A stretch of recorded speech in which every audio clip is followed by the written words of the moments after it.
ఇప్పుడు కొత్తగా మీ భార్య అన్న గుర్తింపు వల్ల నాకు ఒరిగేదేమీ లేదు.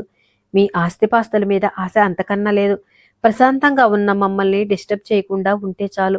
భూదేవమ్మ గారిలా ఆపదలో ఉన్నవారికి ఇంత సాయం చేయటంలో ఎంతో తృప్తిని పొందుతున్న నాకు మళ్ళీ ఆ సంసారం అనే జంజాటంలో ఇరుక్కోవటం ఇష్టం లేదు. మా నాన్న మమ్మల్ని ఉండనివ్వండి అంటూ లోపలికి వెళ్ళిపోయి తన గది తలుపుల్ని మూసేసుకుంది మైథిలి. శ్రీరామ్ నిస్సహాయంగా హేమవంక చూశాడు. ఆమెకి భర్త పట్ల జాలి కలగలేదు. ఆమె ఎన్నెన్ని చేదు సంఘటనలను ఎదుర్కొందో, అవమానాలు భరించిందో ఆమె క్షమించకపోవటంలో ఆశ్చర్యం లేదు. ఆడదానిగా ఆమె బాధని అర్థం చేసుకోగలను. ఇన్నేళ్లుగా మీతో కాపురం చేస్తున్నా నా దగ్గర ఇంత పెద్ద రహస్యం దాచారంటే ఇప్పటికీ నా మనసు కలుక్కుమంటూనే ఉంది. ఒక్కసారిగా క్షమించమంటే ఎలా క్షమిస్తుంది?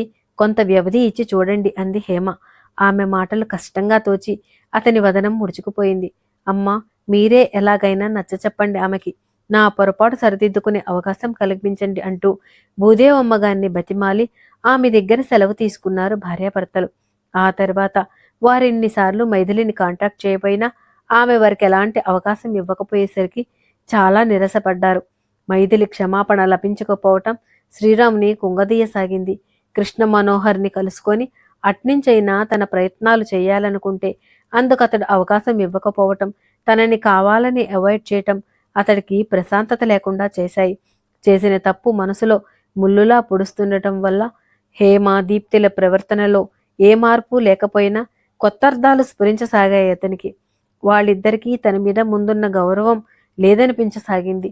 ఇదంతా శ్రీరామ్ ఆరోగ్యం మీద ప్రభావం చూపించసాగింది. చేసుకున్న వారికి చేసుకున్నంత అన్న నిర్లిప్త భావంతో హేమ ప్రవర్తించటం, తండ్రి పశ్చాత్తాప్తం గమనిస్తున్న దీప్తికి ఏం చేయాలో పాలుపోకుండా అయింది. కృష్ణతో గాని మనోజ్ఞతో గాని బాధను పంచుకోలేకపోయింది. కారణం కృష్ణ మనోహర్ ఎలా ఫీల్ అవుతాడోనని. కాలం ఈ సమస్యల్ని పరిష్కరించాలక అని తనను తాను సమాధానపరుచుకుంటూ నిర్లిప్తంగా మారింది దీప్తి. ఫోన్ మోగుతున్నా ఏవో ఆలోచనల్లో మునిగిపోయిన దీప్తిని చూడగానే హేమ మనసులో కలుక్కుమంది. భార్యాభర్తల మధ్య ఉన్న కలతల వల్ల దీప్తి ముఖాన చిరునవ్వు మాయమైపోతుంది. ఒకప్పుడు నవ్వులతో జోకులతో సందడిగా ఉండే ఇల్లు మూగబోయింది. తనెంత నచ్చజెబుదామన్నా తండ్రితో మాట్లాడటం తగ్గించేసింది. తనకు కూతురికి శ్రీరాంపై గౌరవం ఎంతో కొంత తగ్గిపోవటం అతని దృష్టిలో పడకుండా ఉంటుందా? ముగ్గురి మనసుల్లోనూ తెలియకుండా తెరలు పరుచుకున్నాయి. ఆ తెరలు తొలగించుకోవాలని ముగ్గురికి ఉన్నా ఎంతకీ సాధ్యం కావటం లేదు. ఒకే కప్పు కింద ఉంటున్న అపరిచితుల్లా మెలుగుతున్నారు. ఎన్నాళ్ళిలా? భారంగా తల విదిలించింది హేమ. దీప్తి చేతిలోని సెల్ రింగ్ అయ్యేసరికి ఈ లోకంలోకి వచ్చింది హేమ. దీప్తి, ఫోన్ ఎవరు చేశారో చూడు అంది. నిరాసక్తిగా ఫోన్ వంక చూసింది. అమ్మమ్మ అని ఉండడంతో ఆమె ముఖంలోకి కాస్త వెలుగు వచ్చింది. హలో అమ్మమ్మ, ఎలా ఉన్నారు అని అడిగింది ఉత్సాహంగా. బాగానే ఉన్నాం, కానీ మమ్మల్ని మర్చిపోయావా ఏంటి? పరీక్షలు కాగానే వస్తావని ఆ రోజు రోజు ఎంతగానో ఎదురు చూస్తున్నాం. అవతల నుంచి ఖంగుమంది కామేశ్వరి గొంతు. మిమ్మల్ని ఎలా మర్చిపోతాను అమ్మమ్మ, ఏవో పనులుండి రాలేకపోయాను సంజాయిషీగా అంది దీప్తి. ఆమె అవతల నుంచి ఏమందో కాని, సరే అమ్మమ్మ, నేనిప్పుడే బయలుదేరి వస్తున్నాను, నువ్వే పని చెయ్యొద్దు, మరి సరేనా అంటూ ఫోన్ పెట్టేసింది దీప్తి. తల్లికి చెప్పి బయలుదేరి వెళ్ళింది వెంటనే. వెళ్ళిన గంటలో వంట ముగించి చివరి ఐటంగా చల్లమిరపకాయలు పాపడ్లు వేయిస్తూ ఉండగా వచ్చాడు కృష్ణ.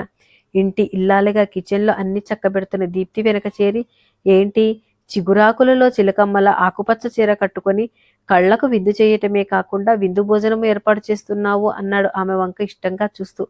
ఆ చూపులు గిలిగింతలు పెట్టాయి దీప్తికి. వాళ్ళిద్దరినీ చూస్తూ ఉంటే జంట బాగుంది, మనం వాళ్ళ పెద్దవాళ్ళని కలిసి వద్దామా అంది కామేశ్వరి ముచ్చటగా. ఈ రోజుల్లో ఆడామగా తేడా లేకుండా ఫ్రెండ్లీగా ఉంటున్నారు యువత. నువ్వు ఏదేదో ఊహించుకోకు అన్నాడు పరమేశ్వరరావు. తరువాత అందరూ భోజనాలు చేశారు. వంట అద్భుతంగా ఉంది. రోజు ఇలాంటి వంట తినడం కన్నా అదృష్టం వేరే ఉండదు అన్నాడు కృష్ణ మనస్ఫూర్తిగా దీప్తిని మెచ్చుకుంటూ. ఆ పిల్ల మెళ్ళో నువ్వు 3 ముళ్ళు వేస్తే ఆ అదృష్టం తగ్గుతుందిగా వెంటనే అనేసింది కామేశ్వరి. అమ్మో, ఈ మహాతల్లిన ముక్కుపిండి 3 చెరువులు నీళ్లు సాగిస్తుంది కంగారుగా అన్నాడు కృష్ణ. నీకు అలాంటి వాళ్లే కావాలి, అప్పుడు కానీ ఈ తిరుగుళ్ళు మానవు అందామె. మళ్ళీ మొదలుపెట్టావు విసుగ్గా అన్నాడు కృష్ణ హాల్లోకి వెడుతూ. కృష్ణ, ఎందుకలా అంటావు? జీవితం అంటే ఆషామాషీగా గడపకూడదు. ఓ లక్ష్యం ఉండాలి.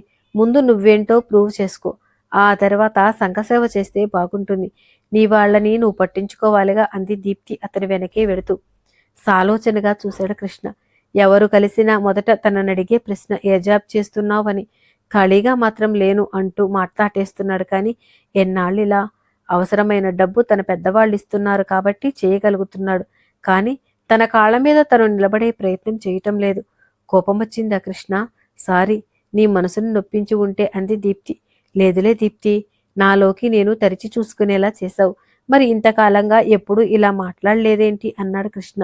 బుద్ధూ, నీకు కాబోయేవాడు ఏం చేస్తాడు అని అడిగితే నేనేం చెప్పుకోను అంది దీప్తి బుగ్గల్లో గులాబీలు పూస్తుండగా. ఆమె మాటలు అర్థమయ్యేసరికి కృష్ణకి పట్టరాని ఆనందం కలిగింది. దీప్తి, ఏది మరోసారి చెప్పు అని అడిగాడు ఆనందంగా. ముక్కు మొహం తెలియని వ్యక్తిని కట్టుకునే కన్నా అభిరుచులు కలిసిన వాడిని పెళ్లాడటం మంచిది కదా. నీ నుంచి ప్రపోజల్ వస్తుందని ఎంతగానో చూశాను కానీ పప్పు ముద్దవి అర్థం చేసుకోలేదు. అందుకే సిగ్గుని పక్కకు పెట్టి నేనే బయటపడాల్సి వచ్చింది అంది దీప్తి నవ్వుతూ. మరి అంకులేంటి? కృష్ణ మనోహర్ ఎలాంటి వాడంటూ నన్ను వివరాలు అడిగాడు. నేను వేరేగా ఊహించుకున్నానా? అయోమయంగా అన్నాడు కృష్ణ. ఎప్పుడు? మరి అప్పుడైనా నన్ను అడిగి ఉండొచ్చుగా. నీకిష్టం లేకుండా అంకుల్ ప్రొసీడ్ కారు కదా. నువ్వు అతన్ని చాలాసార్లు మీట్ అవుతున్నావుగా. నీకు గాని అతని మీద ఇష్టం ఏర్పడిందేమో అనుకున్నాను. అతను ఇంకా చెప్పబోతుంటే అన్నీ నువ్వనుకోవటమేనా? నన్ను అడగాలి అనిపించలేదా? నిన్నగాక మొన్న పరిచయమైన వాడినెలా ఇష్టపడతాననుకున్నావు? ప్రేమ ఎప్పుడు ఏ క్షణంలో ఎవరి మీద కలుగుతుందో తెలియదుగా. అయినా ఓ స్టేటస్ ఉన్నవాడినే మీ వాళ్ళు కోరుకూ ఉంటారు గాని నాలా గాలికి తిరిగేవాడి గురించి ఆలోచించరుగా. అదేదో నన్నే అడగొచ్చుగా అసహనంగా అంది దీప్తి. అడిగాక నీకా ఉద్దేశం లేదంటే మన ఇన్నేళ్ల స్నేహం దూరమైపోతుందని భయం వేసింది. ఎంతో సిన్సియర్గా చెప్పాడు కృష్ణ. ఒక్కసారిగా అతన్ని చుట్టేసింది దీప్తి. కృష్ణ, నీ క్వాలిఫికేషన్లకి మంచి జాబ్ రాకపోదు. లేదు, నువ్వేదైనా బిజినెస్ స్టార్ట్ చెయ్యి. తరువాత నాన్నగారిని కలిసి మాట్లాడు. సింపుల్గా అంది దీప్తి. అప్పుడే అతనికి అన్ని విషయాలు తెలుస్తాయనుకుంటూ. అదంతా జరిగేసరికి ఎంతకాలం పడుతుందో నిరాశగా అన్నాడు అతను. పట్టుదల, ఏకాగ్రత ఉంటే ఎక్కువ సమయం పట్టదు. ఏదైనా సాధించాలి అన్న ఆశ ఆకాశమంత శక్తిని, భూమికి ఉన్న సహనాన్ని ఇస్తుంది. దీప్తి మాటలు అతనిలో సరికొత్త ఆలోచనలను తట్టిలేపాయి. ఒక గంట తర్వాత వ్యాన్ వచ్చింది. అందులో అన్నీ సర్దుకొని ముందుగా అనాథాశ్రమానికి వెళ్లారు. అక్కడ పిల్లలందరికీ కామేశ్వరి, పరమేశ్వరరావులు బట్టలు, పుస్తకాలు, స్వీట్లు పంచారు. అట్నుంచి వృద్ధాశ్రమానికి వెళ్లి వచ్చారు. వారి కళ్ళలో చిందులేస్తున్న ఆనందం వీళ్ళందరికీ ఎంతో తృప్తిని కలిగించింది. అకస్మాత్తుగా వచ్చిన జగదీశ్వరరావును చూస్తూ ఆశ్చర్యపోయారు కామేశ్వరి, పరమేశ్వరరావు, కృష్ణలు. భోజనాలయ్యాక తనెందుకు ఇండియా వచ్చేసింది చెప్పసాగాడు జగదీశ్వరరావు. అమ్మా, ఈ మధ్య మీరంతా తరచూ గుర్తొస్తున్నారు. నా భార్యని మరిచిపోయే ప్రయత్నంలో బతికి ఉన్న మిమ్మల్ని నిర్లక్ష్యం చేస్తూ దూరం చేసుకుంటున్నందుకు బాధపడ్డాను. నా దగ్గరికి రెగ్యులర్గా వచ్చే ఓ మిలీనియర్ తన పేరెంట్స్తో వారి జీవిత చర్మాంకంలోనైనా కలిసి ఉండాలనుకుంటూ తన బిజినెస్లన్నీ ఇతరులకు అప్పచెప్పి వెళ్ళటం నాకు కనువిప్పు కలిగించింది. అందుకే అక్కడివన్నీ సెటిల్ చేసుకొని వచ్చేశాను. ఇక్కడే ఓ హాస్పిటల్ కట్టి మీ దగ్గర ఉంటూ ప్రజలకు సేవ చేయొచ్చని వచ్చాను. హాస్పిటల్ నిర్వహణ మన కృష్ణ చూసుకుంటే చాలు. నేను నా సేవలను ముఖ్యంగా పేదవారికి నామమాత్రపు ఫీజులతో అందించాలని అనుకుంటున్నాను అన్నాడు. రోగి కోరుకున్నది వైద్యుడు ఇవ్వమన్నది ఒకటేనంటారు. ఇది అదే కాబోలు అనుకుంటూ అందుకు ఆనందంగా అంగీకరించాడు కృష్ణ. అంతే ఇక ఆ రోజు నుంచి కరుణా మల్టీ స్పెషాలిటీ హాస్పిటల్ నిర్మాణపు పనుల్లో మునిగిపోయాడు కృష్ణ. రెస్ట్ అన్నది లేకుండా సంవత్సరంలోగా వారనుకున్న హంగులతో హాస్పిటల్ ముస్తాబైంది. చూస్తుండగానే మంచి పేరు సంపాదించుకుంది. వృత్తి ప్రవృత్తి ఒకటే అయినందుకు కృష్ణకు పూర్తిగా జాబ్ సాటిస్ఫాక్షన్ సొంతమైంది. అదే హాస్పిటల్లో పిఆర్ఓగా దీప్తి అపాయింట్ అయింది. కృష్ణతో ప్రతి పనిలోనూ పాలు పంచుకోసాగింది తను కూడా. వాళ్ళిద్దరి అనురాగం గమనించిన కామేశ్వరి, పరమేశ్వరరావులు శ్రీరామ్ ఇంటికి వెళ్లి పెళ్లి విషయం కదిపారు. అంతకుముందే వాళ్ళ వివరాలన్నీ కనుక్కొని ఉండటం వల్ల ముఖ్యంగా దీప్తి ఇష్టపడినందుకు పెళ్లికి అంగీకారం తెలిపాడు శ్రీరామ్. నేనిప్పుడు బిజినెస్ పని మీద చెన్నై వెడుతున్నాను. వారం 10 రోజుల్లో మిగిలిన విషయాలు మాట్లాడుకుందాం అన్నాడు శ్రీరామ్. అలాగే అన్నారు ఆ దంపతులు. వాళ్ళు వెళ్ళిపోయాక దీప్తిని పిలిచి, దీప్తి, ఓ పని చేస్తే ఎలా ఉంటుంది? ముందు ఎంగేజ్మెంట్ చేసేసి ఆ తర్వాత ధూమ్ ధామ్గా పెళ్లి చేద్దాం అనుకుంటున్నాను. ఏమంటావ్ అన్నాడు శ్రీరామ్. ఆ ఆర్భాటాలేవి వద్దు. సింపుల్గా రిజిస్టర్ మ్యారేజ్ చెయ్యండి. నా మాటని కృష్ణ కూడా మన్నిస్తాడు. పెళ్లికి ఎంత ఖర్చు చెయ్యదలుచుకున్నారో ఆ మొత్తాన్ని ఫిక్స్డ్ డిపాజిట్ చేయండి. దాని మీద వచ్చే వడ్డీని ప్రజాహిత కార్యక్రమాలకు వినియోగిస్తే బాగుంటుందని అనుకుంటున్నాం అంది దీప్తి. బాగుంది, నీ ఇష్టాన్ని నేనెప్పుడు కాదన్నానమ్మా అన్నాడు శ్రీరామ్. సరిపోయింది. పెళ్ళంటే ఇద్దరి కలయిక కాదు, రెండు కుటుంబాల కలయిక. అక్కడ వాళ్ళంతా దీనికి ఒప్పుకోవాలి కదా అంది హేమ. ఒప్పిస్తానమ్మా ధీమాగా అంది దీప్తి. వాళ్ళకి కృష్ణ మనోహర్ వాళ్ళ సంగతి చెప్పాలి కదా మరి. హేమ సందేహం. ఎందుకు? పెళ్లిలోనే అన్నయ్యని వారసుడిగా ప్రకటిస్తే సరిపోతుంది అంది దీప్తి. అది బాగుండదు. ముందే మన ఆస్తికి వీళ్ళిద్దరూ వారసులని తెలియటం శ్రేయస్కరం అంది హేమ.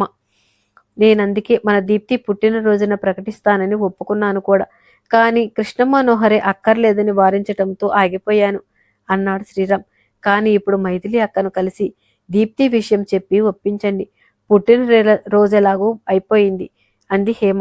సవతిపోరు ఉండకూడదని, వారికి తమ ఆస్తిపాస్తులను ఇవ్వకూడదని, గొడవలు పడే వారికి భిన్నంగా తల్లి సాటి ఆడదాని గురించి ఆలోచించడం దీప్తికి గర్వంగా అనిపించింది. ఏం చేయటమా అని ఆలోచనలో మునిగిపోయారు ముగ్గురు. అమ్మాయి, మా కృష్ణయ్య ఉన్నాడా అంటూ వచ్చిన ఆ వృద్ధురాలు వంక చూస్తూ, ఆ పేరుతో ఎవరూ లేరు అంది రిసెప్షనిస్ట్ వర్ష. ఓసారి ఆటోలో నుంచి చూపించాడు. నేను ఓసారి చూస్తే అదేంటో ఇట్టే గుర్తుపెట్టుకుంటాను తెలుసా అంది ఆవిడ తను తెచ్చిన సంచుల్ని కింద పెడుతూ. అబ్బా, ఎక్కడెక్కడి నుంచో వచ్చేస్తారో ఇలా మా ప్రాణాలు తీయటానికని గొణుక్కుంటూ పెన్ కోసం మనోజ్ఞ దగ్గరికి వచ్చింది వర్ష. ఏంటోయ్, ఎవరిని విసుక్కుంటున్నావు అని అడిగింది మనోజ్ఞ. ఎవరో ముసలామె. ఏ అడ్రస్సు తెలియకుండా ఇంత వయసులోనూ ఎలా ప్రయాణాలు చేసి వస్తారో అంది విసుగ్గా. ఏంటమ్మాయి, మా కృష్ణయ్యేడి అంటుంటే వినిపించుకోకుండా వచ్చేసావు అంటూ అక్కడికి వచ్చింది ఆవిడ. మనోజ్ఞకేదో అనుమానం వచ్చి, బామ్మగారు, కృష్ణయ్య పూర్తి పేరు కృష్ణ మనోహరేనా అని అడిగింది. ఆ అవును, వాడే మావాడు. మరి ఈ పిల్లేంటి లేరంటుంది అందావిడ. మీరు కృష్ణయ్య అంటే ఎలా అర్థమవుతుందండి?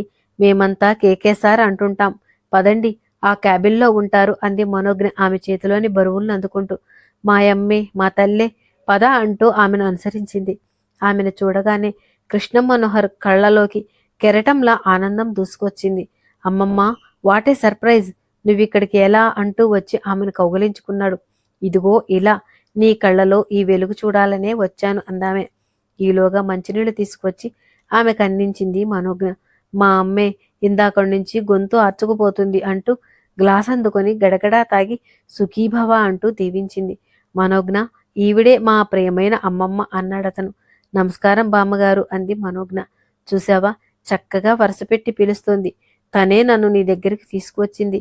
లేకుంటే అట్నుంచి అటే వెళ్లాల్సి వచ్చేది. అవును, నీ పుట్టినరోజు మాతో గడుపుకోవాలని ఎంతగా రమ్మన్నా రాలేదేం? చూసి చూసి మా ప్రాణం ఆగక ఇలా వచ్చేశాను. నోట్లో నాలుకుంటే ఎక్కడికైనా వెళ్ళొచ్చురా అందామె. ఓ, మీ బర్త్డేనా? Many happy returns of the day sir అంది నవ్వుతూ మనోజ్ఞ. ఈ అమ్మాయి నవ్వితే ఎంత బాగుందో అనుకుంటూ, అమ్మమ్మ చాలా హడావుడి చేస్తారు. ఈ వయసులోనూ అదంతా అవసరమా? వాళ్ళని ఇబ్బంది పెట్టడం దేనికని వెళ్ళకపోతే చూసారా ఎలా వచ్చేసిందో, ఎన్ని అవస్థలు పడిందో ఏంటో అన్నాడతను. మీరెక్కడుంటారమ్మా? మీ నాన్నగారేం చేస్తుంటారు? మీరెందరు అని ఆవిడ వివరాలు అడుగుతుంటే ఆమె ఉద్దేశం అర్థమై కృష్ణ మనోహర్, అమ్మా భూదేవమ్మ గారు, మీ పేరుకు తగ్గట్లే అపారమైన ఓపిక ఉంది గాని మా ఇద్దరికి చాలా పని ఉంది. నీకు డ్రైవర్ని తోడించి ఇంటికి పంపిస్తాగాని వెళ్ళి రెస్ట్ తీసుకో అన్నాడు కృష్ణ మనోహర్. ఒరేయ్, ఈ అమ్మాయిని నాకు తోడుగా పంపించరా, నువ్వు వచ్చేంత వరకు ఒక్కదాన్నే ఉండలేను అంది భూదేవమ్మ. తనకేమో ఓ మీటింగ్కు వెళ్లాల్సిన పని ఉంది, అక్కడ ఆలస్యమైనా కావచ్చు అనుకుంటూ, Miss Manogna, if you don't mind మా అమ్మమ్మతో వెళ్ళగలరా రిక్వెస్ట్గా అడిగాడు అతను. కాదనలేకపోయింది మనోజ్ఞ. డ్రైవర్కు చెప్పి కారులో వాళ్ళిద్దరినీ ఇంటికి పంపించాడు. వెల్ ఫర్నిష్డ్ అయిన ఆ ఇంటిని నీట్నెస్ని చూస్తూ మనసులో కృష్ణ మనోహర్ని మెచ్చుకోకుండా ఉండలేకపోయింది మనోజ్ఞ. బామ్మగారు, మీరు కాస్త నడుం వాల్చండి, కాఫీ కలిపి తీసుకువస్తాను అంటూ కిచెన్లోకి వెళ్ళింది మనోజ్ఞ. మోడ్రన్ కిచెన్, అన్ని సౌకర్యాలతో అమర్చి ఉండడం చూసి ఏ అమ్మాయికి ఈ ఇల్లు రాసిపెట్టి ఉందో అనుకుంటూ చకచకా కాఫీ కలిపి అందించింది. ఆవిడ గుటకేసి, చాలా బాగుందమ్మా ఆ కాఫీ అందామె. కాఫీనేగా తేలిగ్గా అంది మనోజ్ఞ. ఒక్క మెతుకు పట్టి చూస్తే చాలమ్మా, మాలాంటి వాళ్లకు ఎవరెలాంటి వాళ్ళో తెలుసుకోవటానికి అందామె. 8 అవుతున్నా కృష్ణ మనోహర్ జాడలేకపోయేసరికి వంట మొదలుపెట్టి పెద్ద ఆవిడకు పెందలాడే తినే అలవాటు ఉంటుంది అనుకుంటూ, బామ్మగారు మీరు భోంచేసేయండి, బాస్ ఎప్పుడు వస్తారో అంది. ఆమె భోంచేసి తృప్తిగా త్రేంచింది. అరగంట తర్వాత కృష్ణ మనోహర్ వచ్చాడు. ఇక వెడతాను సార్ అంది మనోజ్ఞ. కారులో డ్రాప్ చేస్తానాగండి. వద్దులేండి, అలసిపోయి వచ్చారు, నేను ఆటోలో వెళ్ళిపోతాను అంది మనోజ్ఞ. అరే వెళ్ళిపోతావా? రేపు పెద్దమ్మ గుడికెళ్ళాలనుకున్నాను, ఈ అమ్మాయితో పంపించరా అందామె. కృష్ణ మనోహర్ కాస్త ఇబ్బందిగా, అభ్యర్థన పూర్వకంగా మనోజ్ఞ వైపు చూశాడు. మరి ఆఫీస్ పనో అంది మనోజ్ఞ. నేను అడ్జస్ట్ చేసుకుంటాను, రేపు పొద్దుటే రాగలరా? డ్రైవర్ని పంపిస్తాను, వచ్చేయండి అన్నాడు. సరే సార్ అంటూ కదిలింది మనోజ్ఞ. ఆమె కనుమరుగయ్యేంత వరకు చూసి, మన వాళ్ల పెళ్ళేరా, చూడముచ్చటగా ఉండటమే కాదు, పని పాటలొచ్చు అంది. అదేదీ వినిపించుకోకుండా కిచెన్లోకి వెళ్ళాడు. ఆకలి మీద ఉండటం వల్ల ప్లేట్లో అన్నము, కూర, పప్పు వేసుకొని వచ్చి భూదేవమ్మ పక్కన కూర్చొని తినసాగాడు. అన్నీ చాలా రుచిగా అనిపించటంతో మళ్లీ వెళ్లి వడ్డించుకున్నాడు. వంటొచ్చిన పిల్ల దొరికిందిరా అబ్బి, నువ్వు చాలా అదృష్టవంతుడివి, కొరబోయింది కృష్ణ మనోహర్కి అని అనేవారు మా మామగారు మీ తాతయ్యతో అంటూ పూర్తి చేసింది ఆ వాక్యాన్ని కొంటిగా నవ్వుతూ. అలాగా, నువ్వేదో ఊహించుకోకు అన్నాడతను. ఏంటోరా, ఆ పిల్ల నాకు చాలా నచ్చింది, బాగా ఇమిడిపోగలదని అనిపిస్తుంది, అనుభవం మీద చెప్తున్నాను అంటూ పక్కకు తిరిగి పడుకుంది భూదేవమ్మ. ఆలోచనలో పడ్డాడు కృష్ణ మనోహర్. మర్నాడు పొద్దుటే వచ్చింది మనోజ్ఞ. లేత నీలిరంగు చీరలో ముగ్ధ మనోహరంగా తోచింది కృష్ణ మనోహర్ కళ్లకు. ఆఫీస్కి ఎప్పుడు నిండుగా డ్రెస్సుల్లో వచ్చి ఆమెకి ఆ చీరకట్టు ఆమె చక్కటి ఆకృతిని తెలియచేస్తుంటే అలా చూస్తూ ఉండిపోయాడు. అతని చూపులు ఒళ్లంతా తడిమినట్లయ్యాయి. ఇబ్బందిగా చూస్తూ, లోపలికి రావచ్చా సార్ అందని అడిగిందామె. రావచ్చండి అన్నాడు నవ్వుతూ. ఆ నవ్వుకి ఆమె గుండె జల్లుమంది. చొప్పున తల వంచేసుకొని బామ్మగారు అంటూ లోపలికి వెళ్ళిపోయింది. పొద్దున్నే వెడితేనే అమ్మవారి దర్శనం చక్కగా అవుతుంది. జనం పెరిగిపోతూ ఉంటే క్యూలో నిలబడాల్సి వస్తుంది, తొందర పెట్టి పంపించేస్తారు కూడా అంది మనోజ్ఞ భూదేవమ్మతో. సరే, మీరిద్దరూ కారులో వెళ్ళండి, నేను బైక్ మీద ఆఫీస్కి వెడతాను అన్నాడు కృష్ణ మనోహర్. ఎప్పుడూ పనే ఏంట్రా, మనకి జీవితాన్ని ఇచ్చిన దైవాన్ని స్మరించుకుంటూ ఉండాలి, నువ్వు మాతో వచ్చేయి, మమ్మల్ని ఇంట్లో దింపేసి ఆఫీస్కి వెడదు గాని అందామె. దాంతో అతనికి వారితో పాటు కదలక తప్పలేదు. పెద్దమ్మ తల్లి దర్శనం చేసుకునేసరికి చాలా తృప్తిగా అనిపించింది. అమ్మవారికి భక్తులు సమర్పించిన చీరలను ఆదివారం, మంగళవారం వేలం వేస్తూ ఉంటారు ఆ గుళ్ళో. అరే, వెళ్ళి ఓ 4 చీరలు తీసుకోరా అంది భూదేవమ్మ. ఆ చీరలను తన దగ్గర ఉంచుకుంటే శుభం అంటారు అందామె మళ్ళీ. నిజమే కావచ్చు కానీ అంత దూరాన్నించి ఏ చీర ఎలాంటిదో నాకెలా తెలుస్తుందమ్మమ్మ అన్నాడు ఇబ్బందిగా. నేను ఇక్కడ కూర్చుంటా కానీ అమ్మాయిని తీసుకెళ్లి తను సెలెక్ట్ చేసినవి కొనుక్కో అంది. కృష్ణ మనోహర్ మనోజ్ఞ వంక చూశాడు. ఎలాంటివి ఎంతలో తీసుకోమంటారు బామ్మ అని అడిగింది అమ్మ. 2 పట్టువి, 2 కాటన్వి కానీ గద్వాలివి కానీ తీసుకో అందామె.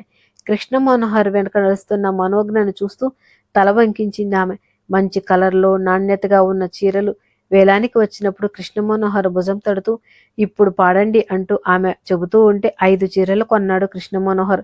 ఎక్స్ట్రాగా కొన్న చీర దీప్తికి అయి ఉంటుంది. ఈ మధ్య తన సెల్ ఫోన్ని ఇంట్లో ఇచ్చేయటం వల్ల ఎవరితోనూ మాట్లాడటమే కుదరలేదు.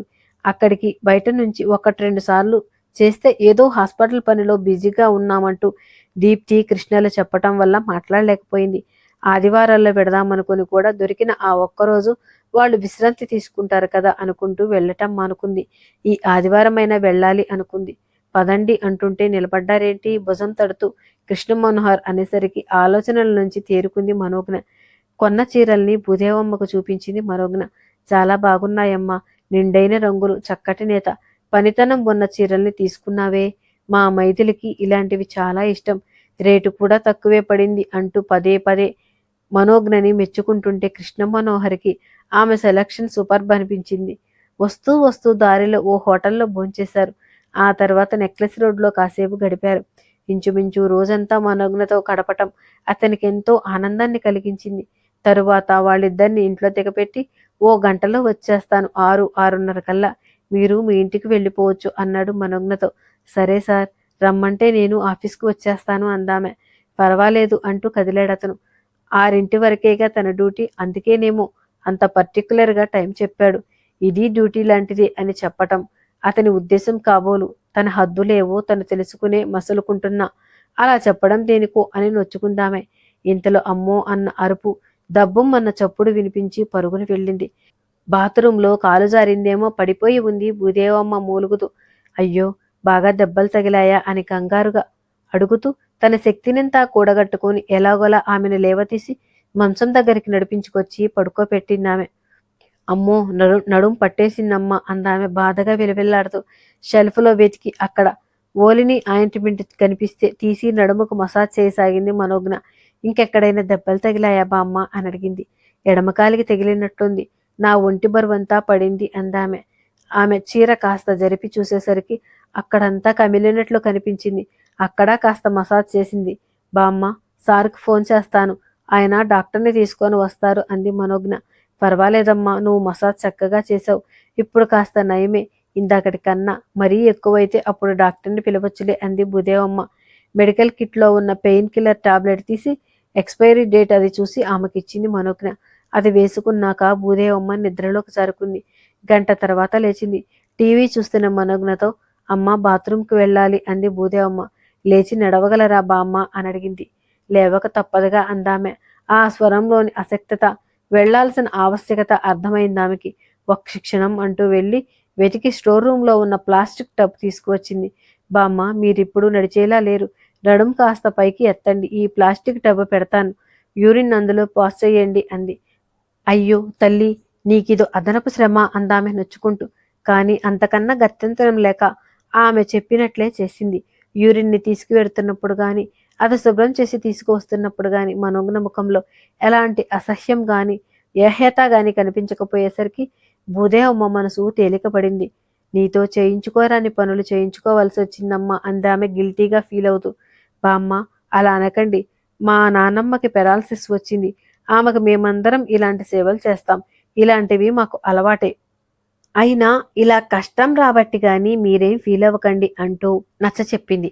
ఆ తర్వాత ఆమెకు టైం పాస్ అయ్యేందుకు అక్కడున్న మ్యాగజైన్ తీసి కథ చదివి వినిపించింది.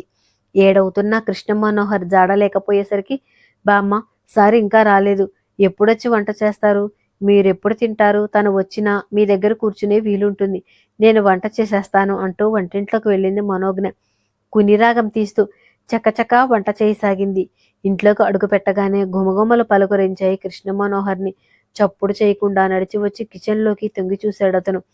అటు తిరిగి కిచెన్ గట్టుని స్టవ్ని శుభ్రం చేస్తూ మనోజ్ఞ పాడుతూ ఉంటే ఆ గొంతులోని మాధుర్యానికి మైమరిచిపోయి నిలబడిపోయాడు.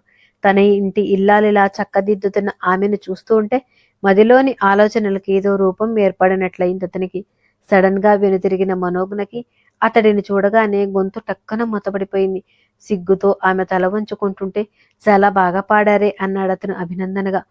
అక్కడ నిలబడలేక ఆమె పెరట్లోకి వెడుతుంటే నవ్వుకుంటూ, బామ్మ, ఏం చేస్తున్నావేంటి అంటూ బెడ్రూంలోకి వెళ్ళాడు. మంచం మీద మూలుగుతున్న భూదేవమ్మను చూసి ఉలిక్కిపడ్డాడు. అరే, ఏమైందమ్మమ్మ అంటూ కంగారు పడుతూ అడిగాడు భూదేవమ్మని.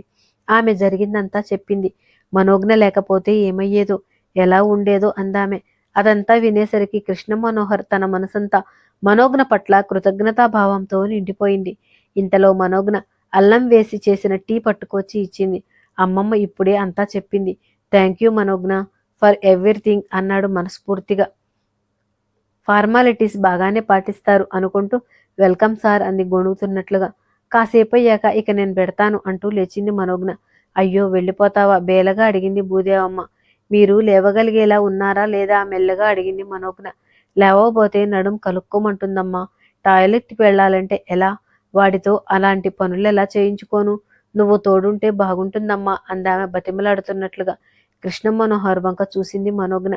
అతడి కళ్ళలోనూ అదే రిక్వెస్ట్ కనిపించేసరికి సుమిత్రకు ఫోన్ చేసి, నేను ఈ రాత్రికి రాను, కంగారు పడకండి అని చెప్పింది. అవతల వారి గురించి ఆలోచించి ఆమె నైజం, పరోపకార చింతన గమనికలోకి వచ్చిన అతనికి ఆమెపై గౌరవం కలిగింది. రోజులు గడుస్తున్నాయి. ఆఫీసులోకి ఎంటర్ అవుతున్న శ్రీరామును చూసి పలకరించిపోయి క్రితంసారి జరిగింది గుర్తొచ్చి తలవంచేసుకుంది మనోజ్ఞ. ఏంటమ్మా మనోజ్ఞ, నన్ను చూసి కూడా మౌనంగా ఉండిపోయావు? నా మీద గాని కోపం వచ్చిందా? ఎలా ఉన్నావు అంటూ అతను దగ్గరకు వచ్చి ప్రశ్నిస్తుంటే బిత్తరిపోయింది మనోజ్ఞ. అబ్బాయి, ఏం లేదు అంకుల్, ఏదో ఆలోచిస్తూ అంటూ నసిగింది. మా కృష్ణ మనోహర్ ఉన్నాడా అన్నాడు నవ్వుతూ. ఆ ఉన్నారు అంటూ ఇంటర్కంలో కృష్ణ మనోహర్కి చెప్పిందామా. శ్రీరామ్ అతని క్యాబిన్లోకి వెళ్ళాడు. అంకుల్కి బాగా నచ్చినట్లున్నాడు. అందుకే మా కృష్ణ మనోహర్ అంటున్నాడు. వీళ్ళ వరుస చూస్తుంటే శుభలేఖ త్వరలోనే ఇచ్చేటట్లున్నారు అనుకుంది మనసులో దిగులుగా. ఎందుకంటే అంతకు ముందు రోజే కృష్ణ మనోహర్ ఆమె వర్కును మెచ్చుకొని ఇంక్రిమెంట్ శాంక్షన్ చేయటమే కాకుండా ఆమె చెల్లెళ్ల చదువు కోసం చారిటబుల్ ట్రస్ట్ నుంచి సహాయం అందేలా చేశాడు. దాంతో అతడు తన పట్ల స్పెషల్ అటెన్షన్ చూపిస్తున్నాడనుకుంటూ మేఘాల్లో తేలిపోయింది. దానికేదో అర్థాన్ని మనసు వెతుకుతుండగానే ఇలా జరిగేసరికి మళ్లీ తన స్థానమేమిటో గుర్తుకు వచ్చింది. శ్రీరామ్ చూస్తూనే, ఓ మీరా రండి, సడన్ గా ఇలా వచ్చారేంటి అన్నాడు కృష్ణ మనోహర్. అతడు తననే విధంగానూ సంబోధించకపోవటంతో నొచ్చుకున్నాడు శ్రీరామ్. అది కనిపించనీయకుండా, మీ అమ్మ హైదరాబాద్ రానందట. అంతేకాదు, దీప్తి బర్త్డే ఫంక్షన్కి రానంది. నువ్వు చెప్పినట్లే చేస్తానన్నాను కదా. నువ్వు కూడా ఫంక్షన్కి రావటానికి సుముఖంగా లేవని దీప్తి చెప్పింది. ఎందుకలా? చిన్నప్పటి నుంచి పొందిన అవమానాల వల్ల కసితో గుర్తింపును కోరుకున్నాను, కానీ మీరు ఒప్పుకుంటారనుకోలేదు. అలా ఒప్పుకోవటానికి మీరెంత మదనపడి ఉంటారో అర్థం చేసుకోగలను. సాధారణంగా తమ లోటుపాట్లను బయట పెట్టుకునేందుకు ఎవరూ ఇష్టపడరు.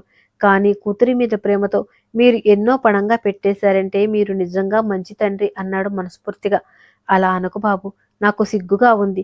తండ్రిని కాపోతున్నానని తెలిసింది మొదలు బాధ్యత వహించిన వాడే మంచి తండ్రి. కానీ తెలిసి కూడా మీ అమ్మని గాలికి వదిలేసి వచ్చాను. అది తలుచుకుంటేనే ఎంతో బాధగా ఉంటుంది, మ్లానమైపోయిన వదనంతో అన్నాడు శ్రీరామ్. బాధపడకండి, ఏదో పంతం కొద్దీ మీతో అలా మాట్లాడేనే కానీ ఆ తర్వాత ప్రశాంతంగా కూర్చుని ఆలోచిస్తే ఫూలిష్నెస్ అనిపించింది. అప్పటి మీ పరిస్థితుల్లో నేనున్నా అలాగే చేసేవాడినేమో. పోయిన మనిషిని మరిచి మంచి భవిష్యత్తు కోసమే వెంపర్లాడతారెవరైనా.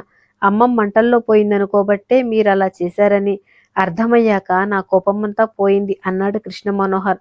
ఆ మాటలకు కదిలిపోయాడు శ్రీరామ్. ఇంత చిన్న వయసులో ఎంత పరిణితి! నిన్నింతటి సంస్కారవంతుడుగా తీర్చిదిద్దిన మైథిలిని ఎంత పొగిడినా తక్కువే. ఆ క్రెడిట్ అమ్మకన్నా ఎక్కువగా అమ్మమ్మకే చెందుతుంది. శ్రీరామ్ మాటలకు అడ్డొస్తూ అన్నాడు కృష్ణ మనోహర్. అమ్మమ్మక? ఎలా? ఆశ్చర్యంగా అడిగాడు శ్రీరామ్. నాకు ఊహ తెలిసిందే అమ్మమ్మ ఒళ్ళో.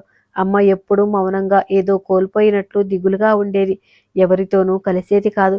అమ్మమ్మే వెంటబడి చదివించింది, టీచర్ ట్రైనింగ్కు పంపించింది, హాస్టల్లో ఉంచి మరీ అమ్మకు జాబొచ్చేలా ప్రయత్నాలు చేసింది. పసిపిల్లవాడినైన నా సంరక్షణ భారమంతా తనే ఆనందంగా స్వీకరించింది. ఆమెకు ఆ వయసులో పసివాడి పోషణ ఎంత కష్టమో ఆలోచించండి. అమ్మ ఉద్యోగస్తురాలయ్యేంత వరకు ఏ రక్త సంబంధం లేకున్నా మా ఇద్దరినీ పోషించింది. ముఖ్యంగా మాకు ఆలంబనగా నిలిచింది. నేను 10th మంచి మార్కులతో పాస్ అయితే డొనేషన్లకు వెరవకుండా నన్ను కాలేజీలో చేర్పించింది. చదువులో నన్ను ఓడించలేక నా గతాన్ని తవ్వి నన్ను బాస్టర్డ్ అంటూ నా ఆత్మస్థైర్యాన్ని దెబ్బకొట్టే ప్రయత్నం చేసేవారికి నాన్న గురించి అమ్మ చెప్పదు. నువ్వేమో విదేశాల్లో ఉన్నాడని చెప్తుంటావు. నిజం చెప్పకపోతే నా మీద ఒట్టే అని ఓసారి గట్టిగా పట్టుపట్టేసరికి చెప్పక తప్పలేదు అమ్మమ్మకి. అది వింటూ ఆవేశంతో రగిలిపోయాను. ఆమె చూపించిన ఫోటోలని మిమ్మల్ని వెంటనే పట్టుకోవాలనుకున్న మనసులోనే వాడెక్కడున్నది కనుక్కొని అంతు చూస్తాను అనుకున్నాను. భార్యా బిడ్డలతో సంఘంలో పెద్ద మనిషిగా చలామణి అవుతున్న మిమ్మల్ని ముప్పతిప్పలు పెట్టాలని అనుకున్నాను కూడా. ఫోటో ఆధారంగా మీ వివరాలు తెలుసుకోగలిగాను. ఒకసారి మీ బర్త్డే పార్టీలో అందరూ మిమ్మల్ని ఆకాశానికెత్తేసి మాట్లాడుతుంటే వీడో పరమనీచుడని గొంతెత్తి అరవాలనుకున్నాను. కానీ వివేకం హెచ్చరించటం వల్ల కంట్రోల్ చేసుకున్నాను. కానీ మీ మీద పగ తీర్చుకోవాలని రకరకాలుగా ఆలోచించేవాడిని.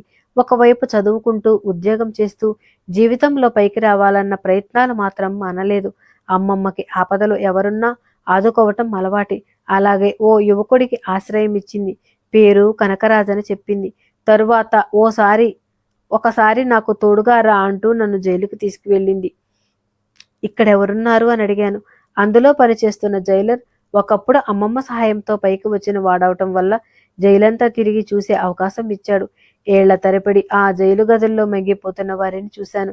అమ్మమ్మ వారిని కదిలించి వారి వారి కథల్ని నేను వినేలా చేసింది. అవన్నీ వినేసరికి హృదయం ద్రవించిపోయింది.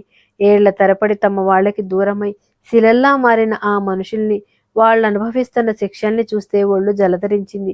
వారికి పెడుతున్న నిస్సారమైన తిండి, శుచి శుభ్రత లేని పరిసరాలు చూసేసరికి బయట మనం ఎంత ఆనందంగా స్వేచ్ఛగా బతుకుతున్నామో తెలిసొచ్చింది. దైన్యానికి ప్రతిరూపంలో ఉన్న ఒక స్త్రీని చూపించి, ఈవిడ మన కనకరాజు వాళ్ళ అమ్మ అని చెప్పింది. ఆమె అమ్మమ్మని చూస్తూనే నా గోలు గోలున ఏడ్చింది. నా బిడ్డని మామూలు మనిషిని చెయ్యమ్మా అంటూ బతిమాలింది. ఆమె ఏడుపు ఇప్పటికీ నా చెవుల్లో మార్మోగుతూనే ఉంటుంది. జైలు నుంచి తిరిగొస్తూ అమ్మమ్మ ఆవిడెందుకు జైల్లో ఉంది అని అడిగారు. నేను ఆ ప్రశ్న వెయ్యాలనే ఆశించిందేమో. ఆ రాత్రి నన్ను కూర్చోబెట్టుకొని ఆమె కథంతా చెప్పింది. కనకరాజు వాళ్ళ నాన్న రంగయ్య తాగుడికి అలవాటు పడి భార్య రంగమ్మని కనకరాజుని పట్టించుకునేవాడు కాదట.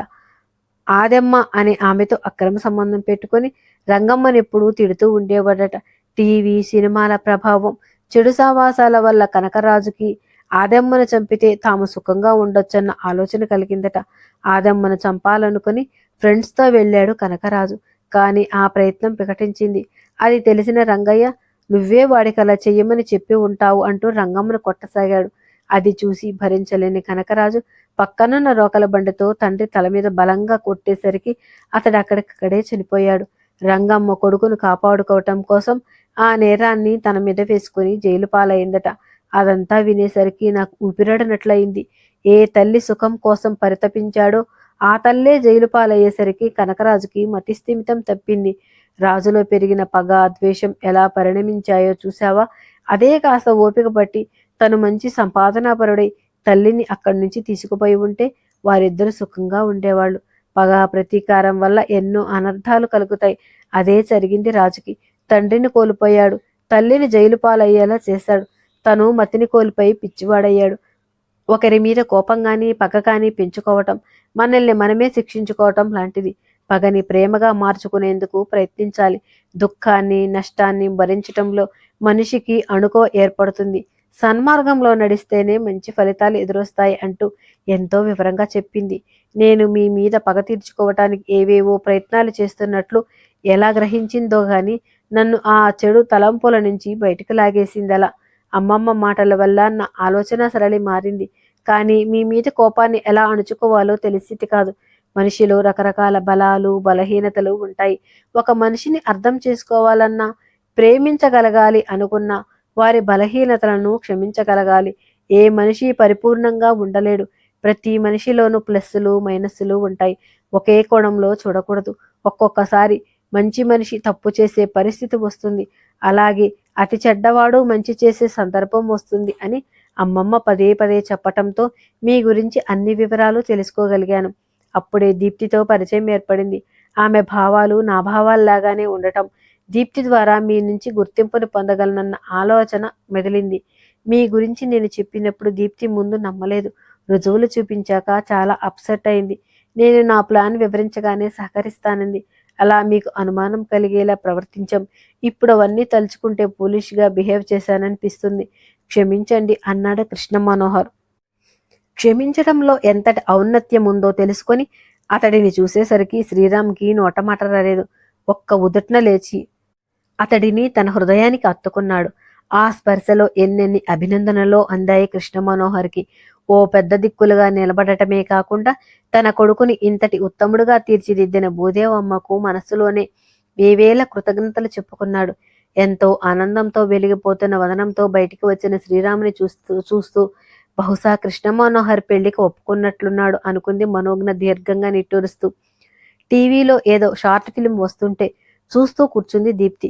పెద్దవాళ్లు దాచిన రహస్యం బద్దలయ్యి కొత్తగా పెళ్లైన జంట విడిపోవటం, నానా బాధలు పడేవాళ్ళని మళ్లీ ఒకటి చేయటం ఇతివృత్తంగా ఉన్న కథ ఇది. చూస్తుండగానే దీప్తిలో ఎన్నెన్నో ఆలోచనలు తలెత్తాయి. తన తండ్రి గతం గురించి కృష్ణకు కానీ వాళ్ళకి కానీ తెలియదు. తమ పెళ్ళయ్యాక తెలిస్తే కృష్ణ ఎలా స్పందిస్తాడు? కృష్ణ ఈ తరానికి చెందినవాడు కాబట్టి తేలిగ్గా తీసుకున్నా అతని పెద్దలు ఎలా స్పందిస్తారు?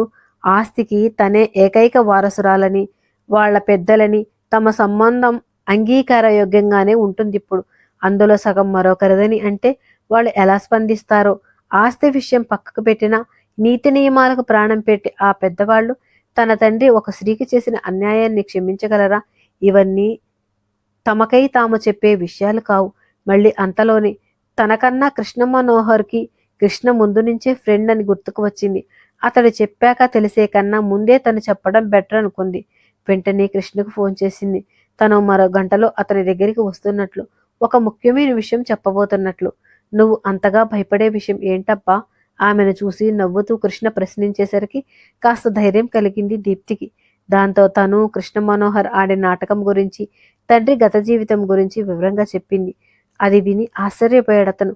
నువ్వు గాని వాడు గాని ఆ సంగతి నాతో ముందుగా చెప్పలేదేం? నన్ను పరాయివాడిగా భావించారు కదూ నొచ్చుకున్నాడతను. అన్నయ్య ఒప్పుకుంటే నలుగురిలో తమ వారసుడిగా ప్రకటించాలని నాన్నగారు అనుకున్నారు. కానీ అన్నయ్య గాని పెద్దమ్మ గాని ఇందుకు ఒప్పుకోవటం లేదు. అలాంటప్పుడు ఈ విషయం మేము చెప్తే వాళ్ళు ఎలా ఫీల్ అవుతారోనని మాలో మేము నలిగిపోతున్నాం. నీతోనే కాదు మనోజ్ఞకి కూడా చెప్పలేదు తెలుసా అంది దీప్తి. దాంతో కన్విన్స్ అయ్యాడు కృష్ణ. పోనీ నేను మాట్లాడనా? అలాగే మన గురించి చెప్పినట్లుంటుంది. ఈ మధ్య హాస్పిటల్ పనులతో కృష్ణ మనోహర్ని కలవటమే పడటం లేదు అన్నాడు కృష్ణ. నువ్వెళ్ళొద్దు, నేనే వెళ్ళి మాట్లాడతాను. అమ్మకి ఎలాగైనా అన్నయ్యకి ఆస్తిని ముట్ట చెప్పాలని ఉంది. ఆ మాట ఎత్తితే అన్నయ్యకు నన్ను కూడా అవాయిడ్ చేస్తాడేమో అంది దీప్తి. వాడి పెళ్లికి గిఫ్ట్గా ఆస్తినిచ్చేస్తే సరి అన్నాడు నవ్వుతూ కృష్ణ. ఏదో బాగానే ఉంది, కానీ తన మనసులో పెళ్లి ఆలోచన ఉందో లేదో.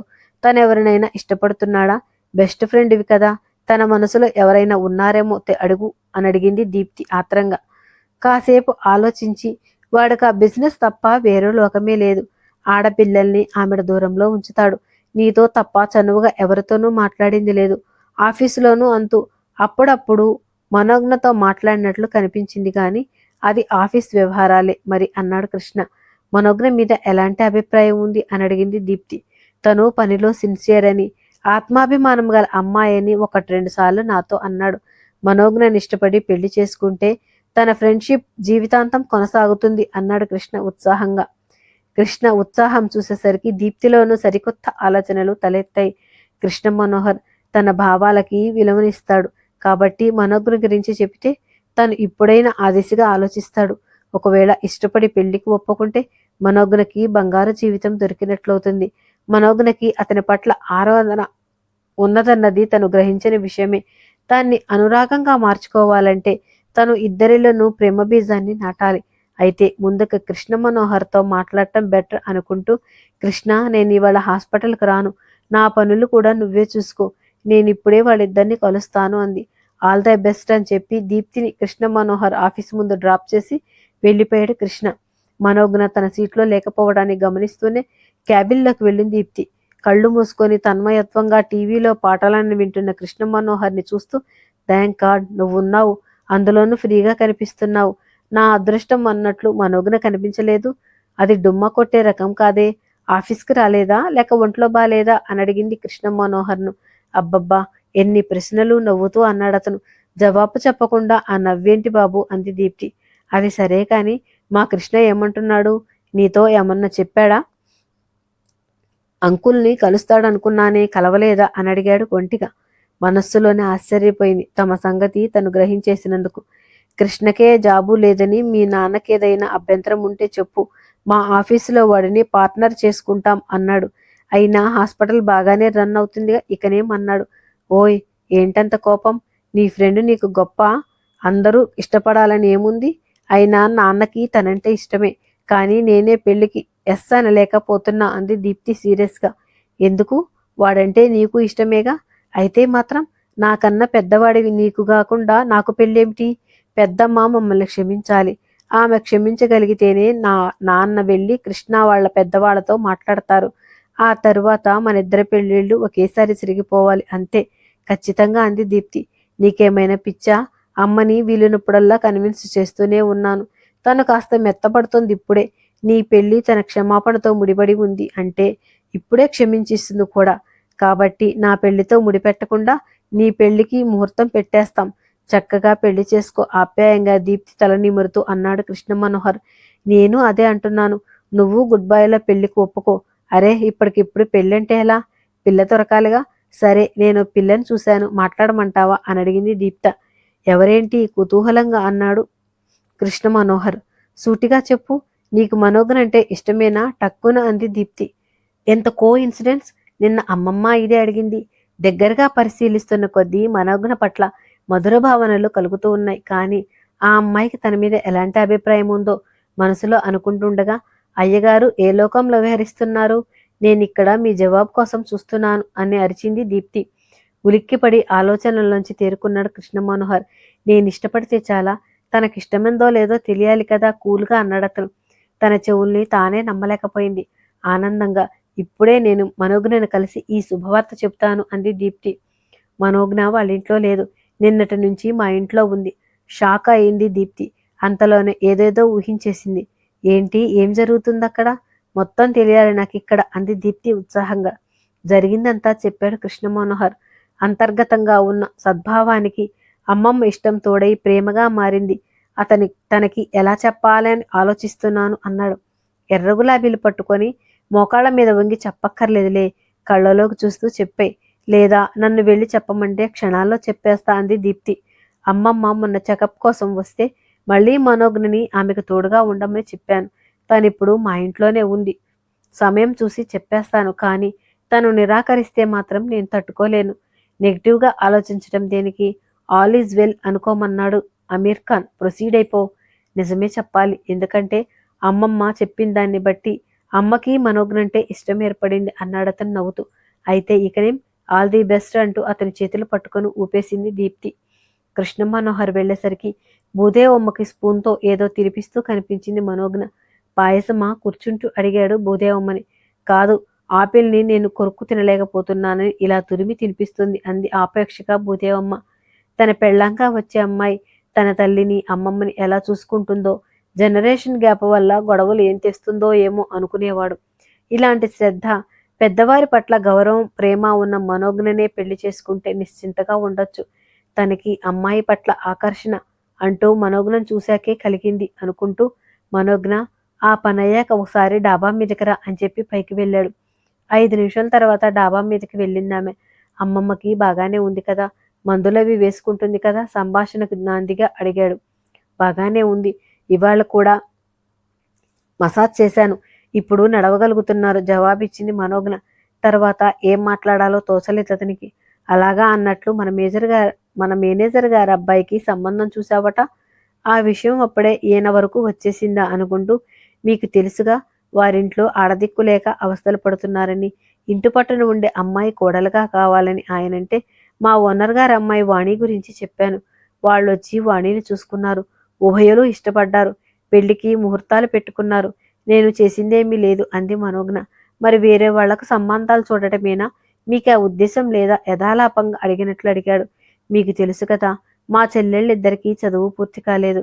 నాన్నగారు ఇప్పుడే ఆర్థికంగా ఆరోగ్యపరంగా కోలుకుంటున్నారు.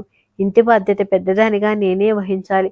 అందుకే పెళ్లి అనే మాటను పక్కకు నెట్టేశాను అంది మనోజ్ఞ సూటిగా. అలాగా, మీ బాధ్యతల్లో పాలు పంచుకునే వాళ్ళెవరైనా ముందుకు వస్తే పెళ్లి గురించి ఆలోచిస్తారా? అంతటి విశాల హృదయం ఉన్న వాళ్ళెవరు? పొరపాటున ఆ బాధ్యత తీసుకున్నా జీవితాంతం గుర్తు చేస్తూ దెప్పు పొడుస్తుంటారు. అది భరించటం కష్టం. ఏటో చూస్తూ అందామె. మీరనుకుంటున్నదేదీ జరగదని హామీ ఇచ్చినా నన్ను పెళ్లి చేసుకోవటానికి ఇష్టపడరా? సూటిగా కళ్ళలోకి చూస్తూ అడిగాడు కృష్ణ మనోహర్. కళ్ళు పెద్దవి చేస్తూ చూస్తూ ఉండిపోయింది మనోజ్ఞ. తనేం వింటుంది? నిజమేనా, కలగంటుందా? మనోజ్ఞ, నువ్వు సరిగ్గానే విన్నావు. నాకు కాబోయే భార్య ఎలా ఉండాలన్న ఆలోచన ఈ మధ్య కలిగింది. ఆ లక్షణాలు నీలో కనిపించాయి. పేరుకు అల్లుడనైనా కొడుకుగా మీ ఇంటి బాధ్యత వహిస్తాను. నీకది నచ్చకుంటే నా దగ్గర ఉద్యోగం చేస్తూ కూడా నీ వాళ్ళని చూసుకో. పెళ్లి మాత్రం కుదరదనకు అన్నాడు. ఏంటిది? దీప్తిని పెళ్ళాడే ఉద్దేశం లేదా? తనే వాళ్ళిద్దరి గురించి ఇన్నాడు తప్పుగా ఊహించిందా? తనెంతటి పుణ్యం చేసుకుంటే ఇలాంటివాడు దొరుకుతాడు? మాట్లాడవేంటి? నువ్వు ఊ అంటే దీప్తి పెళ్లితో పాటు మన పెళ్లి జరుగుతుంది అన్నాడు. దీప్తి పెళ్ళా? ఎవరితో? ఎగ్జైట్ అవుతూ అడిగిందామె. మన పెళ్ళన్నా కలగని ఎగ్జైట్మెంట్ దీప్తి పెళ్ళంటే కలిగిందేమిటి? కృష్ణతోనే దీప్తి పెళ్లి అన్నాడతను. అలాగా, వాళ్ళిద్దరూ కలిసిపోయారా? నేను వేరేలా. ప్రేమలో అలకలు సహజమేగా. వారంలో 4 సార్లు దెబ్బలాడుకుంటారు, 3 సార్లు ముచ్చట్లాడుకుంటారు వాళ్ళు. ఇంతకీ నీకు ముఖ్య విషయం చెప్పాలి. దీప్తి మరెవరో కాదు, నా చెల్లెలే అన్నాడామెను మనసును గ్రహిస్తున్నట్లు. చెల్లెలా? మీ అమ్మగారికి మీరొక్కరేనని చెప్పింది అమ్మమ్మ. నిజమే, మా అమ్మకి నేనొక్కడినే, కానీ నాన్నకి 2 అన్నాడు. అంటే అయోమయంగా అడిగింది మనోజ్ఞ. అవన్నీ వివరంగా తర్వాత చెప్తాను, కానీ నా ప్రశ్నకు జవాబు ఇయ్యలేదేంటి రెట్టిస్తూ అడిగాడతను.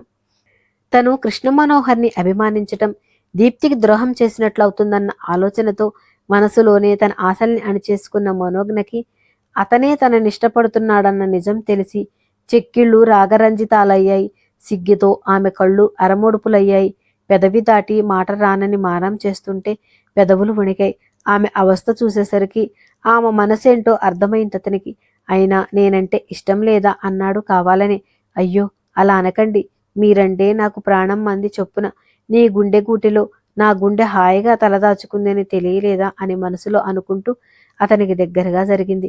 నిజంగానా? ఆమె చేతుల్ని తన చేతుల్లోకి తీసుకుంటూ నవ్వుతూ అడిగాడు కృష్ణమనోహర్. ఈ క్షణాలని జీవితంలో మర్చిపోలేను తన్మయత్వంతో అన్నాడతను ఆమెకి దగ్గరగా జరుగుతూ. నేను కూడా పలవరిస్తున్నట్లుగా అంది మనోజ్ఞ. ఆ తరువాత అన్ని సంఘటనలు చకచకా జరిగిపోయాయి. కొన్ని గంటల తేడాతో దీప్తి కృష్ణల వివాహం, ఆ వెంటనే మనోజ్ఞ కృష్ణ మనోహర్ల వివాహం ఒకే రోజున జరిగాయి. చాలా సింపుల్గా.